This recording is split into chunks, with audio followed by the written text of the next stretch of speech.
जी जनाब, बिस्मिल्लाहिर्रहमानिर्रहीम। शहजाद हकीम हाजिर चौक कुरैशी से आए हुए हैं मलिक शौकत हुसैन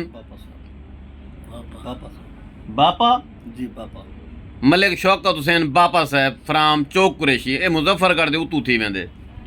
ये आदे मेरे को आओ देसी कुकर दी दावत है। ये दसो भी तुआरा इतबार बनदे ही बंदे होते, तुआरा दिल मने दे मेरे को इहदे कोल वंजना चाहिए है।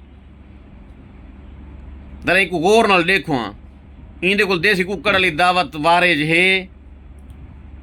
तुसा मेरे फॉलोवर मेरे को समझाओ इहदे कोल वंजा के ना वंजा, तुआरा दिल क्या हाथ है।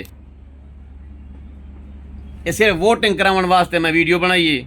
मेरे को जरूरत सामने माँ को नहीं जानता, भला मैं कल्ला इहदे कोल किवें वंजा। ये तो खौफ नाल होंदे, मजून ही मेरे कोल कीती वेंदे, तजर्बा मेरे ते ना थिया खड़ा होवे। ये बड़ा खतरा रहांदे हकीमा को। ठीक है सही, ओके जी, बेस्ट है भाई। मैं वापसी का सामना जरूर है।